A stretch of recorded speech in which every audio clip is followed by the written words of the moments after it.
Всем привет! Пока детвора на улице, мы тут с Мишкой решили записать для вас видео. Я наконец-то решилась записать видео о моем челлендже. Некоторые из вас следили за всем этим безобразием в Инстаграм, поэтому вы, как никто, знаете, как это все происходило, какие там были удачные дни и дни, когда челлендж не очень-то удавался. Но в любом случае вам огромное спасибо, потому что факт того, что вы все это смотрели и были со мной все это время, меня очень сильно поддерживало. Ну, для тех, кто не знает, собственно, в чем суть. Собиралась выработать привычку вставать в 4 утра и делать вот прям с утра все важные вещи. Что из этого все вышло, смотрите дальше. Кстати, если эта тема вам интересна, близка, подпишитесь на канал, потому что вы не поверите, но это просто невероятно мотивирует делать видео для вас как можно более интересными и ценными. Итак, мой средний статистический день на протяжении всех этих 3 недель челленджа выглядел приблизительно так. Будильник звонит в 4 утра. Это означает, что я должна выложить хоть что-то в сторис, какой-то отчет, во сколько я проснулась, было ли это таки в 4 утра и так далее. В общем, делаю сонное селфи или какое-то еще более сонное видео. И с чувством выполненного долга тут бы можно было бы уснуть снова. Но как-то, пожалуй, это было бы что-то не то, потому что в этом случае я бы не смогла проверить вообще эту идею, как это работает, смогу ли я выработать эту привычку и, собственно, упорядочить мой режим дня, да, мое расписание, потому что до этого я пыталась это сделать очень много раз, но всегда приходилось, всегда находились какие-то оправдания, чтобы все это дело свести на нет, а потом в очередной раз пытаться все начать заново. И именно поэтому я начала челлендж. В общем, 4 утра вставать ужасно не хочется. Сторис делать надо, дальнейшее развитие событий показывать нужно.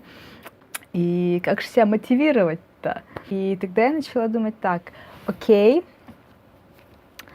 Мишка, окей, Мишка, я выпью воды, потому что один из пазликов этого челленджа заключался в том, чтобы делать ряд полезных вещей. Так вот, я думала, так, я выпью воды и посмотрю, если будет все совсем плохо, я буду все еще хотеть спать, то я лягу спать. Хорошо.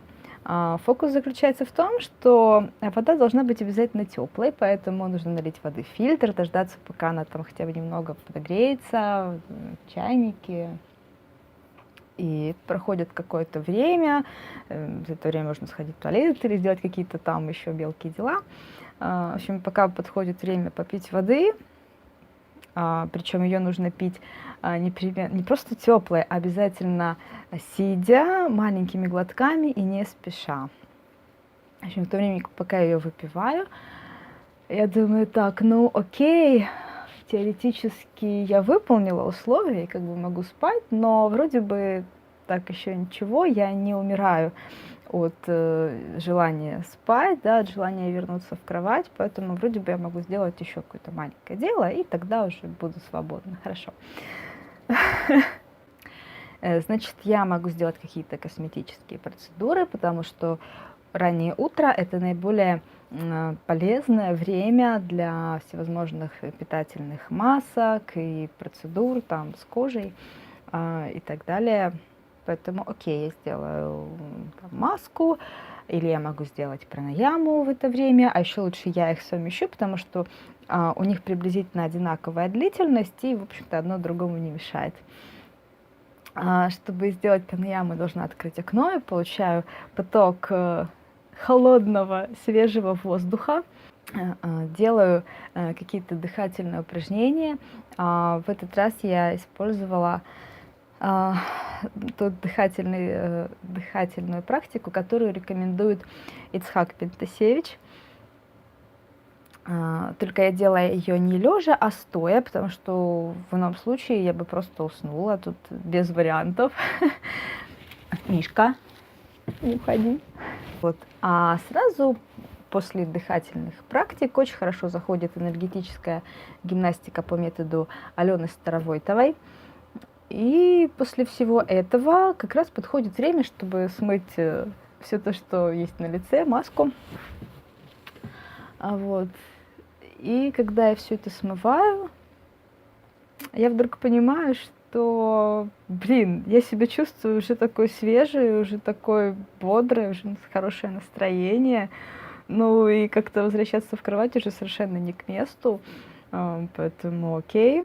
Мне как бы уже ничего другого не остается, кроме как делать Сурья Намаскар, приветствие солнцу, или какие-то дальше, вернее дальше уже какие-то другие упражнения на растяжку, ну, те, которые мне хочется делать именно сегодня, которые просит мое тело в данный момент. И когда после всего этого удается принять душ, то это просто фантастические ощущения. И понимаешь, блин, но все-таки как здорово, что я все-таки встала в 4 утра, я сделала вот эти все намеченные пункты. Это невероятно дает энергии, и главное, потрясающее настроение, хочется прям делать все.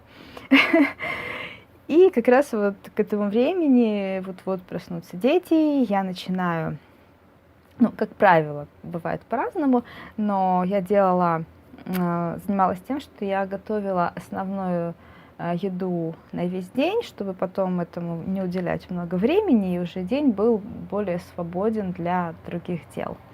То есть, если подытожить вот то, что я сейчас сказала, получается, что очень важно делать все маленькими шагами, и шаг за шагом получается сделать большое дело. И очень важно слушать свое тело и каждую из практик адаптировать под себя. Делать только то, от чего получаешь удовольствие. Потому что в ином случае ну просто не встанешь. В следующий раз, если ты не получишь удовольствие от раннего подъема в этот день, в следующий раз не будет никакой мотивации, никакими ковришками, никакими уговорами уже себя с постели ни за что не поднять. Поэтому делаем только все то, что в удовольствие. И еще должна быть какая-то вариативность, не должно быть какой-то жестких догм, иначе тоже все очень быстро сойдет на нет. Например, иногда вот где-то в промежутке между первой чашкой воды и началом приготовления еды я могла пойти в супермаркет, если была необходимость. И, в общем-то, это у меня приравнивалось, ну, где-то примерно к такой легкой гимнастике. Вот. Но все-таки это была прогулка на свежем воздухе, пешком, и плюс какая-то физическая нагрузка, да, когда нужно нести пакеты домой. Поэтому вот так. Когда я готовила этот челлендж, я была занята изучением разного рода информации о том, как же грамотно составить свое ежедневное расписание. И я много читала и о биоритмах, и о аюрведе, и о разных астрологических аспектах этого вопроса и так далее. Оказалось, что наиболее продуктивные, наиболее важные часы для сна — это то время, когда светит Луна, особенно с 9 до 12 часов. Ну, в принципе, логично, потому что Луна сама по себе символизирует не только душу человека, но также физическое тело, его здоровье, комфорт. И также это наши эмоции. И для того, чтобы люди, особенно женщины, чувствовали себя спокойно и расслабленно в течение дня, это очень важно спать именно в это время. Потому что если Венера дает нам красоту, то Луна поддерживает здоровье и комфорт тела. И она может как привести в порядок наши эмоции, так и совершенно вывести их из-под контроля. Поэтому это очень важно уделять этому особенное внимание. И вот почему особенно для женщин, потому что женщины намного более эмоциональные существа, чем мужчины, женщинам важно, архиважно спать в лунные часы. В чем я, собственно, убедилась на собственном опыте и делюсь. И это время не только связано с Луной, оно связано еще с целым рядом процессов в организме, например, с такими как выработка гормона мелатонина, который отвечает целый ряд очень важных вещей, а его выработка происходит именно вот в начальные вот эти ночные часы, когда как раз светит Луна. Поэтому в это время происходит наиболее активное восстановление здоровья, психики и здоровья в целом. И в то же время, согласно аюрведе, наиболее оптимальным временем для пробуждения является время с 4 до 6 утра.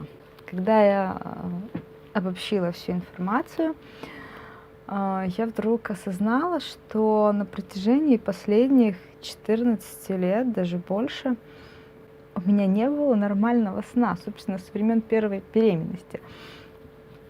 Я уверена, что сейчас меня поймут абсолютно все мамы мира.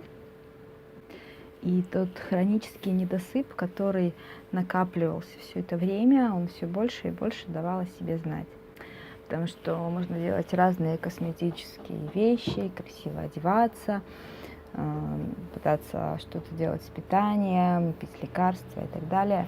Но если организм не получает достаточное количество отдыха, да, и в частности таких важных вещей, как гормон мелатонин, который вырабатывается больше всего именно в первой половине ночи до полуночи, то эффективность всех этих мероприятий сводится к нулю.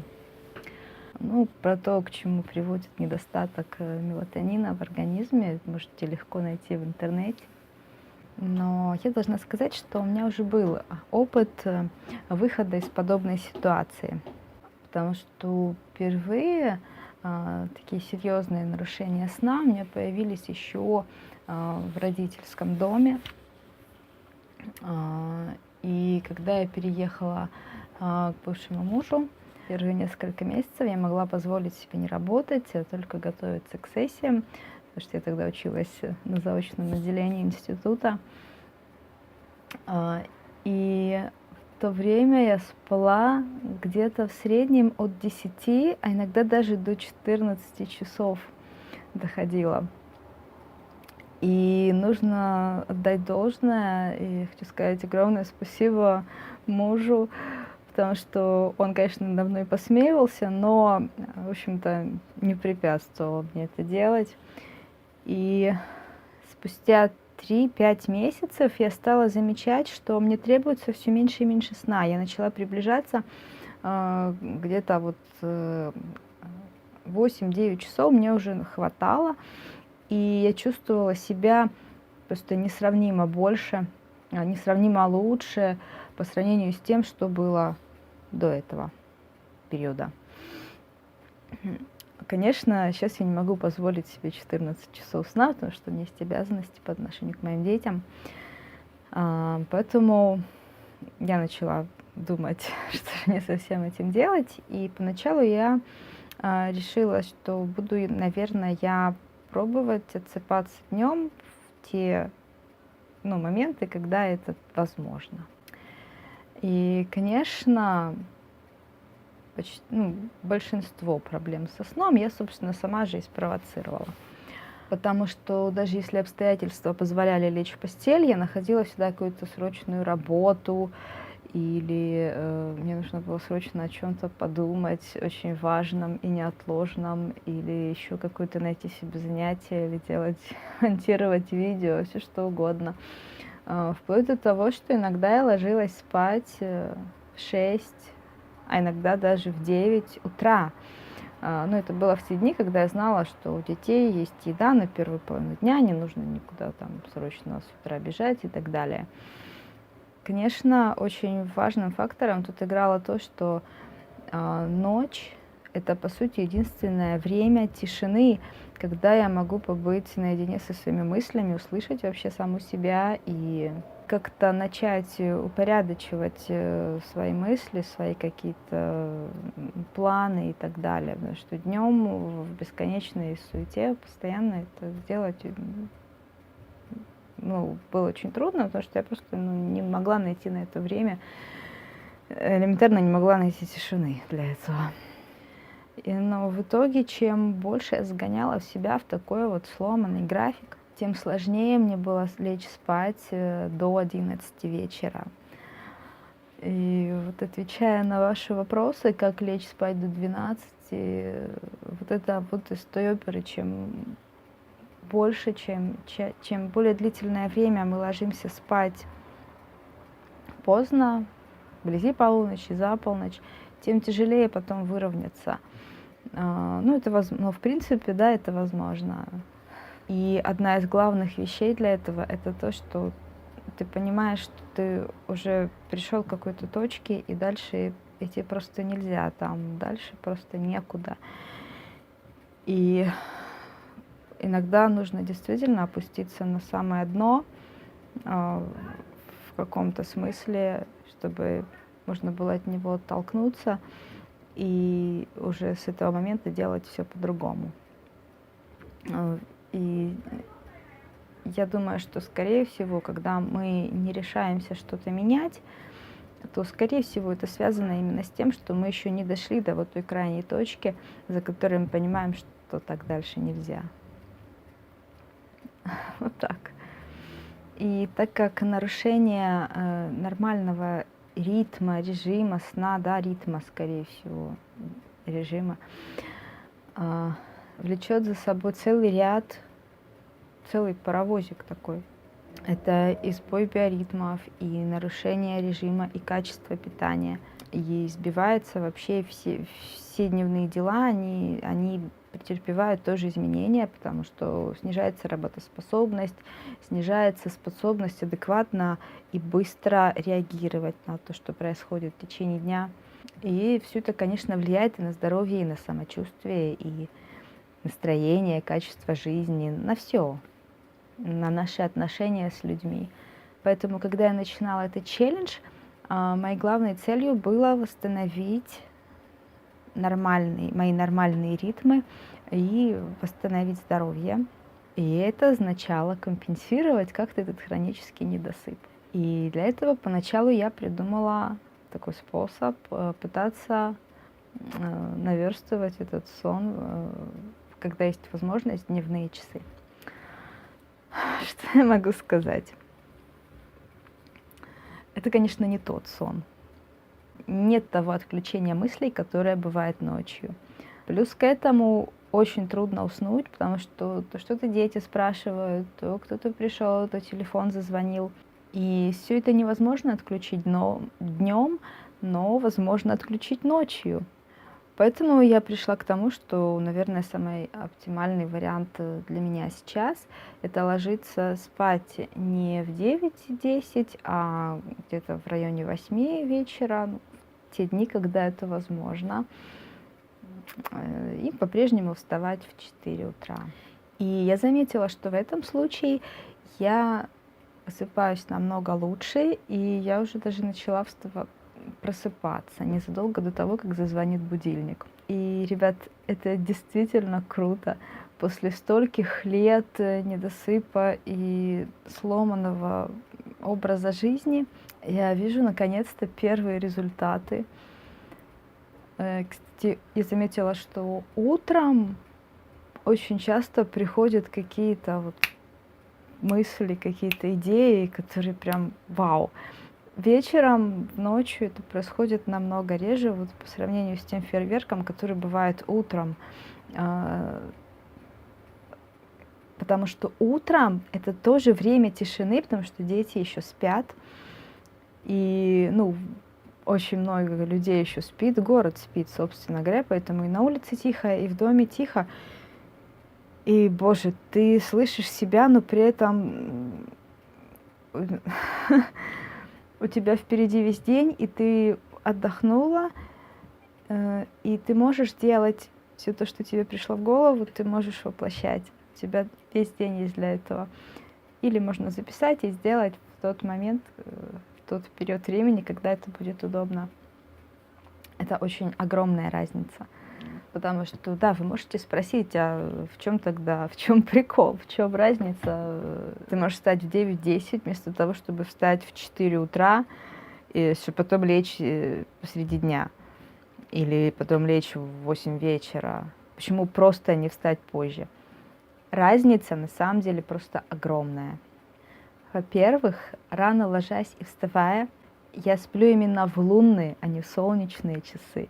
И так приучаю себя к нормальному ритму сна и бодрствования. К тому же я чувствую себя намного лучше, когда я встаю в 4, а не в 9 или даже в 6. Ну, тут, видимо, мои личные биоритмы наконец-то начинают срабатывать. Плюс рано утром я успеваю сделать целый ряд очень важных дел для здоровья. Утром я выпиваю примерно 2-3 чашки воды и снабжаю мое тело намного большим количеством кислорода, чем это происходит обычно при обычном дыхании, когда мы не используем пранаямы. И я успеваю дать своему телу какие-то физические нагрузки, и к тому же успеваю приготовить основную еду на день, в то время как после подъема в 9 все вот это уже никак не может уместиться в мой дневной график, потому что нужны какие-то то выходы из дома, поездки, какие-то дела, какие-то встречи и так далее. И в этом случае уделить достаточное внимание себе и своему здоровью намного сложнее. Я бы сказала, очень даже маловероятно, да, по опыту. Ну, как показывает практика. Если я встаю в 9, то на себя уже времени можно найти, но тогда это будет в ущерб каким-то другим вещам. Если я делаю это утром, то тогда я могу успеть вместить много всего важного, и не будет такого большого ущерба другим делам. И я заметила еще одну важную особенность относительно эффективности сна. Одним из моих личных открытий на протяжении челленджа было то, что если я хочу встать, если я хочу уснуть не поздно, получить качественный сон и при этом получить легкий и ранний подъем, то для этого мне нужно ужинать не позднее 5 часов вечера. Это не было открытием для всего человечества, но это было моим личным, осознанным уже открытием для меня, потому что я наконец-то не просто где-то узнала об этом от кого-то, увидела, прочитала или так далее. Я наконец-то это осознала на собственном опыте. Если интересно, вы можете провести такой тоже 2-дневный эксперимент, очень легкий. Вы ужинаете в один день часов 8-9 вечера и идете спать после этого, неважно уже там, даже не так важно, поскольку после этого вы ляжете спать. И потом на следующий день вы поужинаете в 5 вечера, и следующим утром у вас будет возможность сравнить разницу. И интересно, если вы поделитесь своими наблюдениями, было бы интересно узнать, как у вас получилось, потому что я уверена, что разница будет очень явной. В последнее время, когда звонит будильник, мне трудно открыть глаза, хотя мое тело почти полностью отдохнувшее. В принципе, я не чувствую усталости, я могла бы уже встать, но глаза просто пекут и не хотят открываться. И это немного похоже на то состояние, когда глаза закрываются от усталости поздним вечером. И из-за этого есть большой соблазн остаться в постели. И когда я это осознала, я поняла, что дело не в том, что я не выспалась, и мне нужно сейчас еще лечь спать, а в том, что я даю слишком большую нагрузку глазам в течение дня, и они не успевают восстановиться в то количество ночных часов, которые отведены для сна. То есть все тело отдохнуло, и только глаза еще нуждаются в отдыхе. Вывод. Я должна сократить количество времени, которое я провожу за экранами особенно когда я залипаю в телефоне, потому что регламентировать время работы с компьютером у меня уже получилось. Теперь вопрос номер два: как оптимизировать работу с телефоном. Итак, как же улучшить свой день через ранний подъем? Кратко подытожу. Чтобы быть в состоянии рано встать, очень важно поужинать не позднее 5 часов вечера и лечь спать где-то в районе 9-10 часов. И если я хочу рано встать и при этом встать легко, то для меня очень важно меньше проводить время за экранами, а дать глазам их больше естественной работы, например, менять фокус в зависимости от дальности предметов на улице. Дальше. Спать в лунные часы. Особенно это актуально для женщин. И просыпаться где-то в промежутке с 4 до 6 утра в зависимости от ваших личных ритмов. Утром очень важно сразу начать что-то делать после пробуждения. Делать шаг за шагом, маленькие шаги, договариваться с собой. И при этом делать не только то, что полезно, но это одновременно должно доставлять удовольствие, иначе договор с собой не сработает. И пить больше воды в течение дня, но не залпом, а маленькими глотками. Точно так же, как маленькие шаги во всем.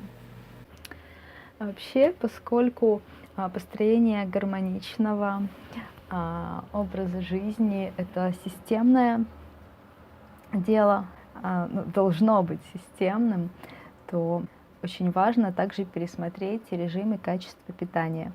Но эта тема настолько большая и глубокая, что я, пожалуй, уделю этому время в каких-то из последующих видео.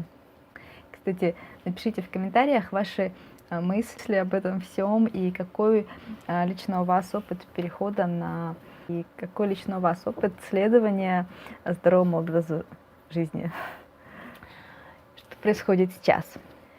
Поскольку есть несколько ключевых дней для того, чтобы выработалась определенная привычка, и главные из них это 21-й, 40-й, 90-й дни, когда старые нейронные связи сменяются новыми, то мне не остается ничего другого, кроме как продолжать все это. Раз уж я продержалась 21 день, нужно продолжать. По сути, уже больше 3 недель, поэтому... Кстати, если под этим видео будет большое количество лайков за короткое время, тогда я буду видеть, что вы хотите продолжения моих челленджей и что это вам интересно. И это можно сделать намного быстрее, если вы поделитесь с кем-то этим видео, потому что кому-то может быть полезно. И в свою очередь я ставлю вам несколько полезных ссылок под этим видео на те практики, в частности на те практики, которые и их авторов, которыми я пользовалась в ходе этого челленджа. Спасибо всем, кто смотрел это видео, особенно тем, кто следил за моим челленджем в Инстаграм и поддерживал меня все это время. Я вас очень люблю. Желаю вам прекрасного самочувствия и отличного продолжения дня. Буду рада видеть всех вас среди моих подписчиков в обеих соцсетях, и YouTube, и Instagram. Вы же помните, что человеческий свет не имеет границ. Люблю вас и до встречи.